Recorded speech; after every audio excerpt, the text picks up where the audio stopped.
a paz de Jesus possa continuar nos envolvendo os corações, nos auxiliando na palestra dessa noite para trazer esse tema tão lindo que é o grande enigma. Então, quando tive a oportunidade, fui convidada a dividir a experiência sobre esse tema, também fiquei bem enigmada. Falei, do que será que se trata esse título que chama tanto a nossa atenção, né? E eu fui então apresentada a uma das mais belas obras espíritas que eu tive a oportunidade de ler, que é essa obra desse grande filósofo espírita, Leon Denis, que traz tanto conhecimento, que levantou a bandeira do espiritismo na França, discípulo de Allan Kardec, que traz de uma maneira tão linda tudo que vem por trás dessa obra que nós vamos estar vendo aqui hoje. Então ele começa a obra elucidando sobre o grande enigma que seria o universo para todos nós. Nesse momento que nós estamos atravessando da transição do planeta, tão evidente para todos nós, inclusive para aqueles que não têm olhos de ver, porque está tão ostensivo nos noticiários, nas nossas vidas, nós somos convidados a refletir sobre o nosso papel no universo, o que é o universo, da onde que veio, como foi gerado, que força e que inteligência está por trás disso, que necessitamos adentrar e descobrir. Leon Denis então abre essa obra elucidando sobre Deus e o universo. Então seria o papel de Deus e do universo e como nós compreendemos essa temática. Dentro de Deus e do universo, ele diz assim para nós, que a mecânica celeste não se explica por si mesma. A existência de um motor inicial se impõe. A nebulosa primitiva, mãe do Sol e dos planetas, era animada de um movimento giratório. Quem lhe imprimiu esse movimento? Respondemos, sem hesitar, Deus. Então nós temos Leon Denis trazendo a explicação ali para nós. Depois de muitos estudos da ciência, grandes físicos, grandes astrônomos, trazendo para nós grandes teorias sobre o Big Bang, sobre a formação do universo, todas elas muito válidas, porque estão ali analisando as leis naturais, como que tudo se decorreu, mas todas falham em explicar o conceito básico que o Espiritismo traz para nós e que Kardec tem todo cuidado no desenvolvimento das suas obras, que seria explicar e remontar que a todo efeito inteligente existe uma causa. Então nós temos a dádiva da doutrina espírita trazer para nós a causa e nos auxiliar sempre a remontarmos as causas das coisas. Portanto, Leon Denis, analisando a grandeza do universo, com a sua mente de pensador, de filósofo, vem dizer para nós, sem hesitar, que a causa de toda essa grandeza é Deus. Então nós vamos adentrar mais a fundo a convite do próprio Leon Denis. E isso é trazido para nós ainda na sua obra, que ninguém deve procurar Deus nos templos de pedra e de mármore, mas no templo eterno da natureza, no espetáculo dos mundos que percorrem o infinito, nos esplendores da vida que se expande em sua superfície. Então, nesse convite de encontrarmos e procurarmos Deus para compreendermos o nosso papel, para compreendermos o funcionamento do universo, Leon Denis nos convida a sairmos da referência exterior que ainda trazemos, por resquícios de existências pretéritas, onde estagiamos em escolas espirituais, religiosas diferentes. O convite da doutrina espírita é um convite de espiritualização, é um convite de remontarmos a causa que é vivenciada, como já nos dizia Jesus, em espírito e em verdade. Então devemos sim procurar Deus no templo da natureza, mas também na natureza que trazemos em nós, porque como nós vimos no início, no estudo do Livro dos Espíritos, a nossa natureza também faz parte desse globo. Então necessitamos estudar a nossa natureza e a natureza que nos circunda, não mais nos remontarmos a imagens, a figuras, a penitências, porque o Deus, que é o Deus de amor, é vivenciado em espírito e em verdade. Aí nós temos na questão número 4 do Livro dos Espíritos a resposta das entidades venerandas, que para acreditar em Deus, basta ao homem lançar os olhos sobre as obras da criação. O universo existe, portanto ele tem uma causa. Duvidar da existência de Deus seria negar que todo efeito tem uma causa e admitir que o nada pôde fazer alguma coisa. Então Kardec sempre nos convida, dentro da ciência espírita, a sempre procurarmos a causa de todos os efeitos que porventura viermos a nos deparar. Então vamos adentrar um pouquinho mais dentro da ciência sobre a Constituição Universal. Está bem relacionado com o capítulo que nós já estudamos no Livro dos Espíritos, o capítulo 2º. Então, o universo é constituído para nós, como nós sabemos, de matéria, que não é mais do que uma vestimenta, a forma sensível e mutável, é energia concentrada. Assim como, se submetermos a matéria a um calor muito alto, ela vai se desintegrar e voltar a ser energia. Então, a matéria é manipulada por todos nós, que somos inteligência, obviamente não inteligência superior quanto a de Deus, mas somos, por filhos de Deus, inteligências. Trazemos a inteligência como um atributo nosso e podemos manipular a matéria, que é sensível e mutável. Então, podemos exercer mutações na matéria. Uma outra constituição universal é a força, simples agente destinado a entreter as forças vitais. Não é entreter de trazer diversão, é entreter de manter a vida. Como nós estudamos hoje, dos corpos orgânicos, nós temos ali a força encarregada de manter essa vida nesses corpos orgânicos por um determinado tempo. Nós sabemos que não é para sempre, é transitório. E a projeção do pensamento e da vontade. Então, a força pode ser manipulada por nós o tempo inteiro, através do nosso pensamento e da vontade. Então, quando nós dissemos força de vontade, é essa força que nós nos remetemos, porque através dela, nós sabemos que nós criamos, nós somos filhos do Criador e, portanto, co-criadores do universo. E através do nosso pensamento, nós estamos co-criando o tempo inteiro.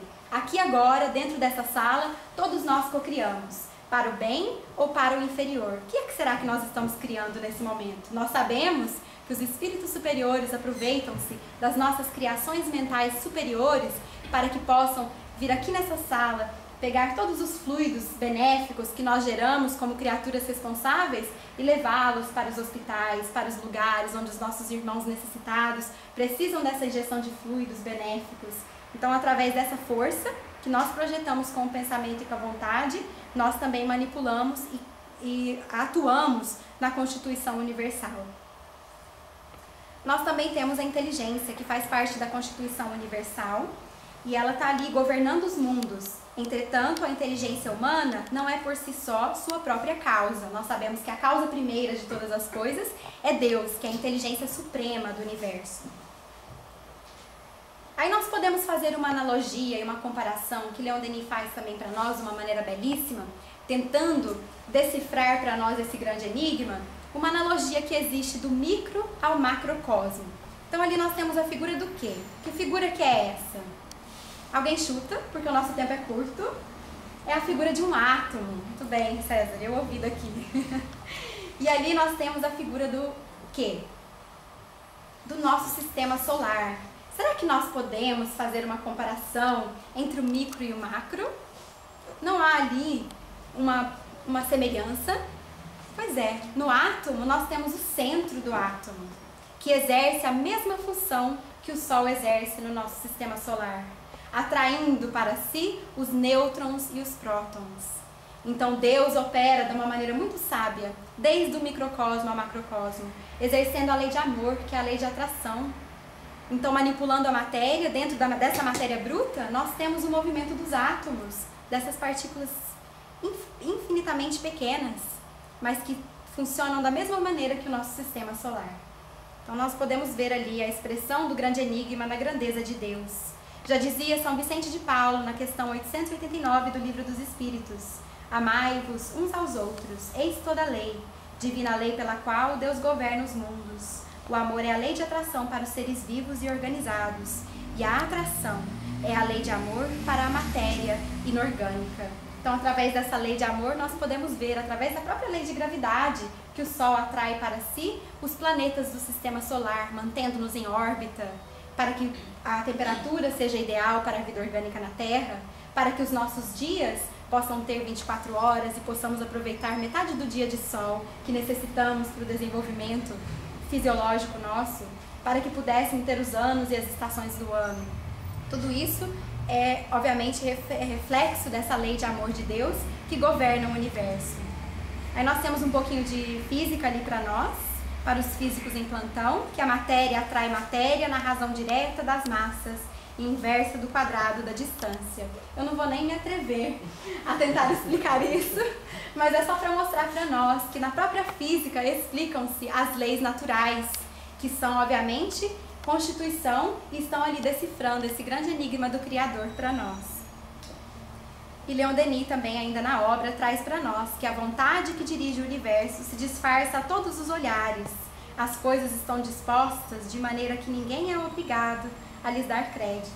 Todas essas leis da física, da química, da natureza, tão sabiamente calculadas, todas no seu devido lugar, estão ali, dispostas para que todos nós pudéssemos a ver.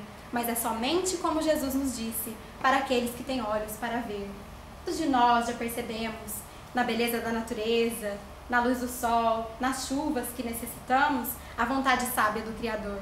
Está dizendo ali que ninguém é obrigado a lhes dar crédito, mas nós somos convidados, como espíritas conscientes, a termos os olhos de ver.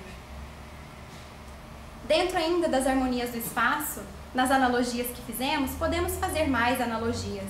Ali tem um quadro bem pequenininho, mas não precisa preocupar em querer ler não. Ali está a famosa lei de Bode, que foi um astrônomo alemão que calculou, através de uma progressão matemática, a distância dos planetas no sistema solar. Ele teve só uma pequena margem de erro. Quem tiver a oportunidade de ver ali, vê que a reta de cima que sobe é a reta de Bode e a reta de baixo é a distância correta dos planetas do sistema solar. Ele errou só por um, mas através dessa calculação progressiva matemática, ele calculou, então, simetricamente a distância entre os planetas. Então, a matemática vem ali explicar para nós toda essa harmonia que existe no espaço. Obviamente que vieram astrônomos e cientistas depois de Bode que puderam, então, comprovar leis mais corretas. Leon Denis, ainda nessa obra, diz para nós que o universo e o espaço se equivale a um edifício de 8 andares, com 320 degraus de ondas harmônicas.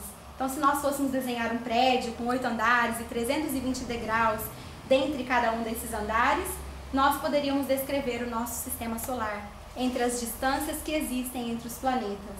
E mais além, para os músicos, eles podem dali tirar verdadeiras sinfonias, porque ali estão as notas musicais calculadamente, da onde que se gera, quem já teve a oportunidade de ler obras póstumas e já ouviu falar sobre a música celeste, que somente as entidades superiores, os espíritos de luz, têm a oportunidade de penetrar essa verdadeira grandeza do universo e inspirar aqueles que estão na Terra para compor as grandes canções que vieram desses movimentos dos astros, das distâncias que existem entre os planetas. Tudo isso está matematicamente calculado à nossa disposição. Então tá mais um enigma do Criador ali para nós. Como já foi dito, a música no espaço, de segundo Leon Denis, é uma harmonia de um acorde perfeito e múltiplo. Nós sabemos também que dentre as harmonias do espaço, o sistema solar gira ao redor de um sistema bem maior, de uma estrela de terceira grandeza chamada Alcíone. E quem teve a oportunidade de ler a obra Transição Planetária sabe que o sistema solar opera uma circunferência, gira em torno deste sistema, que dura 160 mil anos. Cada 160 mil anos, o sistema solar faz um périplo ao redor de Alcíone. Mas existe um período de 12 em 12 mil anos que a Terra entra numa faixa de fótons, de uma luz muito forte, que não saberíamos descrever. E isso propicia, entre essas duas órbitas, o planeta Terra e o planeta de Alcíone, uma vibração, uma propriedade vibracional muito favorável para que essas entidades superiores desse planeta possam vir a reencarnar na Terra para auxiliar o progresso da humanidade. Então nós vemos nessa obra de Manuel Filomeno de Miranda esses espíritos reencarnando na Terra para acelerar o processo de regeneração. Tudo isso se decorre devido a cálculos muito grandes feitos no universo, sabiamente, obviamente, calculados e exercidos pelo Criador. Leon Denis, depois de exercer tamanha habilidade na filosofia sobre o universo, sobre a Terra, sobre Deus, vem trazer para nós a importância de analisarmos a natureza, identificarmos na natureza todo esse grande enigma. Não precisamos muitas das vezes olhar tão longe. Está perto de nós, no livro da natureza, o grande enigma de Deus. No céu estrelado, seus mistérios nos atraem. Contudo, mais tarde, nos séculos futuros, conheceremos essas maravilhas que o nosso pensamento hoje apenas toca. Quantos de nós já conseguem olhar o céu e imaginar as muitas moradas da casa do Pai que ali se encontram? Os irmãos que nós temos nessas moradas. Quem é que consegue analisar a lua? Os espíritos vêm nos dizer que a lua exerce sobre a Terra um poder magnético muito grande, responsável pela reprodução dos seres, responsável pelas mudanças nos sistemas das 4 estações do ano. Tudo isso opera-se através da lua. Nós já compreendemos, quando olhamos a lua, qual o papel dela em nossas vidas. Tudo isso está na análise que nós podemos fazer sobre observar o céu. Então, mas necessitamos de alocar tempo. Como é que está o nosso tempo? Nós conseguimos 15 minutos quando caminhamos à noite para sentar e olhar a luz, olhar o céu? A floresta, perpétuo ensinamento, pois nos fala das regras fortes, dos princípios augustos que regem toda a vida e presidem a renovação dos seres e das estações. Não necessariamente somente a floresta, mas qualquer lugar. Se estamos numa cidade grande, mas existem parques, onde tem natureza, onde podemos ver a fauna, a flora, em seu desenvolvimento, podemos ver ali a atuação de Deus, nos mínimos detalhes. Obviamente, através das regras fortes, dentro da floresta nós conseguimos ver os predadores, mas também aqueles que necessitam lutar pela sua existência física, nos ensinando, quando nós estagiávamos no princípio inteligente, nesses reinos inferiores, a valorizar, a adquirir os automatismos que hoje nos propiciam a vida, nos protegem a vida enquanto estamos aqui. Dentro do livro da natureza nós temos o mar, um grande regenerador. Sem ele, a terra seria infértil e infecunda. Em seu seio se elaboram as chuvas benéficas. Todo o sistema de irrigação do globo a ele deve nascimento. Sua efusão de vida é sem limites. Nós já ouvimos falar, através das obras de André Luiz, a importância que o mar exerce sobre as nossas vidas. Nós vemos as grandes terapias espirituais, onde os trabalhadores do bem trazem muitas das vezes entidades sofredoras à beira do mar. Por que será? O que será que o mar exerce sobre nós? O mar traz vibrações benéficas muito grandes, através, obviamente, da magnitude, através, nós sabemos, dos sais minerais que existem no mar, que necessitamos, que foi da onde que viemos, mas principalmente dessas vibrações, onde podemos sentir a natureza operando-se através desses fluidos benéficos para todos nós. Então a necessidade e a benevolência que o mar faz para nós é muito grande. A montanha, em suas camadas rochosas, enrugadas, revolvidas pelos abalos plutônicos, podemos ler a gênese do globo, as grandes epopeias da história do mundo, antes da aparição do homem. Na montanha, nós sabemos que os grandes geólogos agora podem estudar a idade do nosso planeta. Podemos remontar as civilizações que habitavam o planeta em tal idade.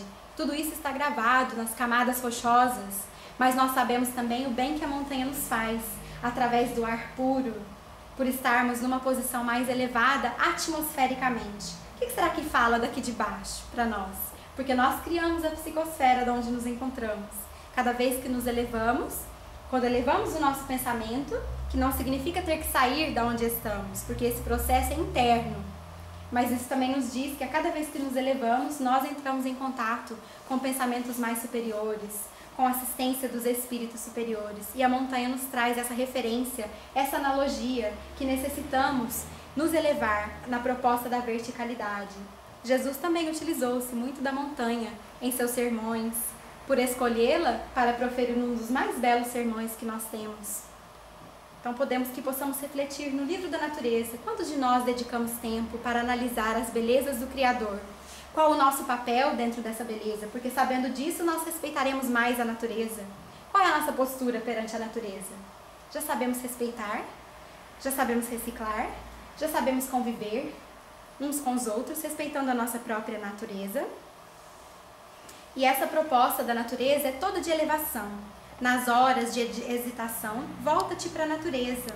É grande e inspiradora. O templo Augusto em que sob véus misteriosos o Deus escolhido fala ao coração do prudente, ao espírito do pensador. Carlos Bacelli, na sua visita a Londres, alguns meses atrás, nos disse que a doutrina espírita necessita. Falta a doutrina espírita pensadores. O que é que será que isso fala de nós? Que estamos dedicando tempo a refletir sobre a nossa existência? Porque necessitamos nos capacitar a pensar por nós mesmos, adquirir o discernimento, adquirir a filosofia sobre a nossa existência aqui, sobre tudo que nos circunda. Mas que comecemos agora a pensar e refletir sobre o grande enigma que somos nós mesmos. Leon Denis traz então, nesse capítulo chamado A Lei Circular, a grande frase de Kardec: nascer, viver, morrer, renascer ainda e progredir sempre. Tal é a lei. A lei circular, para nós na doutrina espírita, é a lei da reencarnação. Esse processo em que, entrando na carne e saindo da carne, nós devemos sempre adquirir maiores conhecimentos e evoluir. Então essa é a proposta que é trazida na lei circular. Jesus já nos dizia: ninguém pode ver o reino de Deus se não nascer de novo, reforçando mais uma vez para nós a lei da reencarnação como um fato na nossa existência, na nossa vida eterna. Dentro da lei circular, podemos então remontarmos-nos ao nascimento, em que vimos hoje um pouco sobre Joana de Ângeles, que seria para nós o ato da concepção e o esquecimento progressivo do nosso passado, temporariamente, para que possamos viver com dignidade e atravessar as dificuldades que porventura tivemos e abraçar novas oportunidades. A infância, que segundo Platão, seria recordar-se, porque não há criança que traga uma página vazia. Trazemos sempre, e as crianças trazem, o seu histórico de existências pretéritas através das tendências positivas e negativas que trazem. A idade madura, onde essa velha frase vem trazer para nós o conhecimento de mente sã e corpo são. Na idade madura, depois de aprendermos ou nos reeducarmos na infância, somos convidados ao exercício saudável dos nossos hábitos físicos, dos nossos hábitos mentais, para que possamos conduzir a nossa existência com responsabilidade, estando lúcidos perante as nossas escolhas. Esse é o papel de nós, na nossa idade adulta. E a velhice, que representa então na lei circular, o que Leon Denis vem dizer de uma maneira muito sábia, mas muito engraçada também, que hoje em dia existem muitos velhos, mas existem tão poucos anciãos. Nós vemos através dos anciãos aqueles que adquiriram a idade madura, a terceira idade, mas que trazem o coração jovial, que amam a juventude, que auxiliam a juventude através da experiência que trazem. Não aqueles que reclamam das doenças, do sofrimento, da deteriorização do corpo, mas que usam sabiamente, através dos conselhos, da vivência da alegria, a idade da velhice, que é um marco na vida do ser, auxiliando-se a desencarnar cada vez mais progressivamente, preparando-se para a nova vida, no despertar, que vem através da morte. Ninguém morre só, pela mesma forma que ninguém nasce só. Então Leon Denis nos lembra que na nossa passagem, que todos nós, não há como evitar, atravessaremos essa fase em nossas vidas que nos levará, nos conduzirá à nossa morada real, à nossa vida real, que é vida espiritual. Então na morte devemos lembrar, assim como a reencarnação, estamos sendo sempre assessorados, segundo o nosso merecimento e a nossa necessidade, mas que toda essa transição através da lei circular, nascimento, infância, idade madura e velhice, nos conduzem a um patamar de morte mais elevado se vivemos essas fases em harmonia, compreendendo que não somos daqui, mas que estamos temporariamente aqui. A missão do século XX, então, Leon Denis termina a obra com chave de ouro para todos nós, dizendo que o aprender a conhecer o homem leva ao conhecimento de Deus e do universo. Então necessitamos do autoconhecimento em nossas vidas, porque o maior enigma que temos a decifrar somos nós mesmos. Através do autoconhecimento, conhecer a nós mesmos, nós poderemos então compreender o nosso papel como co-criadores do universo e compreender o grande enigma, acessando cada vez mais as leis de Deus que nos circundam, como Leon Denis já disse, adquirindo cada vez mais olhos para ver. Os tempos são vindos, os tempos são chegados. Não precisamos nem mais de avisos. A própria Terra, através das suas leis, tem nos avisado. Então que possamos despertar aqui agora, se ainda não despertamos, e abraçar essa proposta de autoconhecimento, de autossuperação.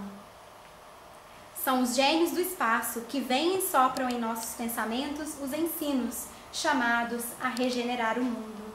Que possamos então nos escolher a fazermos parte desse mundo de regeneração. Jesus já nos disse que o Pai trabalha todos os dias separando o joio do trigo, mas que somos nós os responsáveis por nos escolher como trigo, como aquele que merece receber e voltar à terra, que será então uma morada de regeneração, aonde o bem superará. Que possamos estar todos aqui. Lembrando então as palavras da benfeitora Joana de Ângeles: Tu és herdeiro de Deus e o universo, de alguma forma, te pertence. Que possamos refletir sobre o verdadeiro enigma que somos nós mesmos, para sermos cada vez maiores merecedores de sermos e estarmos na Terra e no universo, participando ativamente através das nossas escolhas, para que possamos então fazer parte desse processo de regeneração e, mais importante ainda, estarmos dentro dele. Que a paz de Jesus esteja conosco hoje e sempre.